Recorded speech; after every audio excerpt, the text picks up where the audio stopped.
আল্লাহ তাআলা পৃথিবীতে যা কিছু দেখছেন, যত কিছু সৃষ্টি করেছে সব মানুষের জন্য। বলুন সুবহানাল্লাহ।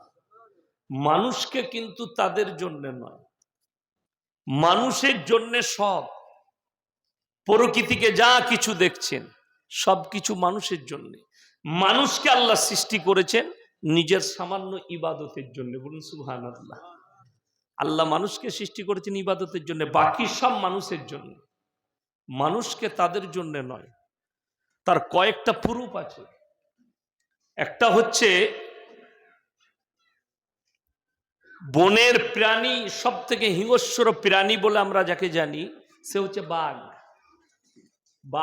বাঘ এবং সিংহ আপনারা দেখতে পাবেন। জানি না অনেকে শিক্ষিত লোকরা জানবে, সব লোকরা জানে না। বাংলাদেশে একজনের নাম ছিল ইরশাদ। তার জন্য একটা কথা এসছে লোকমুখে যে তিনি বাঘ আর ছাগলকে একটা ডাবায় পানি পান করিয়েছে। বাঘ এবং ছাগলকে একটা ডাবায়। বাঘে তার কথা শুনতো। জঙ্গলের হাতি, তার ওজন কয়েক টন। কিন্তু আল্লাহ মানুষকে এত বড় হিকমত দিয়েছে, মানুষ তাকে পোষ মানালে তাকে যখন বলে বস, বসে যায়, বল ওঠ, উঠে যায়। ঠিক কিনা কথা বলে?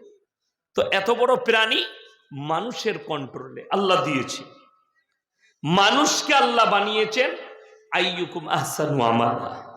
শুধুমাত্র একটা জিনিস আল্লাহ মানুষের কাছ থেকে চেয়েছেন, সেটা হচ্ছে ভালো আমল। আমার আগে সভাপতি সাহেব যেটা বললেন, সোনার পানির মতো লেখার কথা। যারা ভাবছে যে আমি কাল থেকে নামাজ ধরবো, পরশু থেকে ধরবো, তোমার কালটা হবে নাকি এটাই সন্দেহ আছে। কাল কার হবে খোদার কসম করে বলছি আল্লাহ ছাড়া কেউ জানে না। মায়ের গর্ভে বাচ্চা থাকলে ডাক্তার তার মেন্সের তারিখ দেখে কবে বন্ধ হয়েছে, অমুক তারিখে ডাক্তার হিসেব করে বলে 9 মাস 10 দিন, মানে অমুক মাসের এই তারিখে তোমার বাচ্চা হতে পারে, গ্যারেন্টি লয়। তারিখ আপনি পেয়ে গেলেন, এই মাসে আমার বাচ্চা হবে স্ত্রীর, তারিখ পেলেন। আল্লাহর কসম করে বলছি, একজন খালি দাঁড়িয়ে বলুন আমার মৃত্যুর তারিখ আমার জানা আছে? কেউ জানে না। স্কুলে মাদ্রাসায় লিস্ট টাঙানো হয়, অমুক তারিখ থেকে পরীক্ষা হবে, বলা হয় না? হয় না? স্কুলে বলে দেওয়া হয় না? স্কুলে রুটিন দেওয়া হয়, মাদ্রাসায় আমরা এলান টাঙিয়ে দিই, চিঠি দেওয়া হয়, অমুক তারিখ থেকে পরীক্ষা, তৈরি হও। তৈরি হবার লাইন থাকে। কালকে আমার অঙ্ক পরীক্ষা আছে, আজকে রাতেবেলা ভালো করে অঙ্কটা রটে নিতে হবে। ঠিক কি না? বাচ্চা রটে। কিন্তু আল্লাহর কসম করে বলছি, মৃত্যুর ব্যাপারে কেউ জানে না। মৃত্যুর জন্যেই, মৃত্যুর তারিখ ঠিক নেই বলে আপনাকে এক্ষুনি এই জলসার মুহূর্ত থেকে ইস্তেগফার করে রেডি হতে হবে। নামাজ কেউ ছাড়বো না, জোরে বলুন ইনশাআল্লাহ। এইখান থেকেই আপনাকে প্রতিজ্ঞা করে নিতে হবে যে না, কাল নয়, পরশু নয়, আজ ফজর থেকেই যেন আমার নামাজ কাজা না হয়। প্রতিজ্ঞা করতে হবে। আল্লাহ সব কিছু দিয়েছে। মানুষ আপনার এই পাড়ায়, সুজাপুরে, বাকরপুরে, গয়েশ বাড়িতে কুকুর, ছাগল, ভেড়া সব ঘুরে বেড়াচ্ছে। ঠিক কি না কথা বলে? আল্লাহ তাদেরকেও প্রাণ দিয়েছে। দিয়েছে না দেয়নি?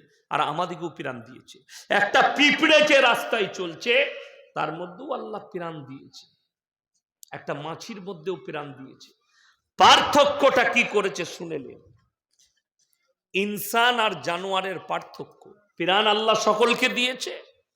আল্লাহর কসম করে বলছি, পার্থক্যটা যদি শুনেন এক্ষুনি মনে হবে সিজদায় পড়ে আল্লাহর কাছে কাঁদি।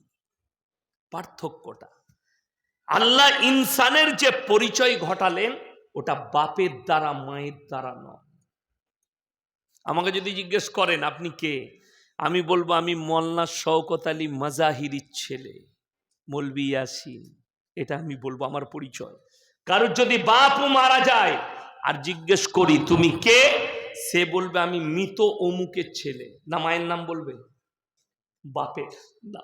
এই পাড়ায় যদি কেউ জিজ্ঞেস করে তুই কে রে, বলবে আমি অমুকের ছেলে গো, বাপের নাম বলবে, মায়ের নাম লয়। আল্লাহ ইনসানের পরিচয় দিয়েছে বাপের দ্বারা। আপনার বাড়িতে পাড়ায় ছাগলের ছানা হলে কি বলেন? পাঁঠার ছানা বলেন না ছাগলের? ছাগলে তার মায়ের কথা বলে। কুকুরের ছানা হলে তার ছানা বলে। এইখানে দুটো প্রশ্ন দাঁড়াবে। আমাদের দেশের অনেক শিক্ষিত মেয়ে যারা বেঈমান হয়ে গেছে, মুসলিমদের কথা বলছি, যাদের ঈমানগুলো ধ্বংস হয়ে আছে কিসে? ইসলামে ছেলেরা 4টা বিয়ে করতে পায়, মেয়েরা কেন পাবে না? কিছু কিছু শিক্ষিত মেয়েদের প্রশ্ন, মেয়েরা কেন 4টা পাবে না? তার অনেকগুলো লজিক কারণ ইসলামে আছে। তার 1 নম্বর কারণ শুনেলেন, আজকের ঘটনা নয়, এখন তো টেকনোলজির যুগ, আধুনিক যুগ। হযরতে ইমাম আবু হানিফা রাহিমাহুল্লাহ, তিনার জামানায় এই প্রশ্নই মেয়েদের তরফ থেকে ইমাম আবু হানিফার কাছে এসেছিল, একটা পুরুষ 4টা ইসলামের শরীয়তে বিয়ে করতে পায়, একটা মেয়ে কেন 4টা পাবে না, 1-এর অধিক পাবে না? তিনি পেরেশান হলেন উত্তর খোঁজার জন্যে। তিনি বাড়িতে বসে খানা খাচ্ছেন, পেরেশানির হালতে, টেনশন। আমাদের দেখবেন টেনশন থাকে না? থাকে না? কখনো পুরুষদের টেনশন থাকলে দেখবেন ভাত ভালো করে পার হয় না। বাড়ির স্ত্রীরা জিজ্ঞেস করে যে হ্যাঁ গো, তোমার কিছু টেনশন হচ্ছে, তুমি এত ভাবনা চিন্তা করছো? বিবিরা বলে না, চিন্তাধারা থাকে। তো তিনার মেয়ে বলছে, আব্বা আপনাকে আমি দেখছি আপনি খুব চিন্তিত। বলে হ্যাঁ, আমি একটা বিষয়ে চিন্তিত। কি বিষয়ে?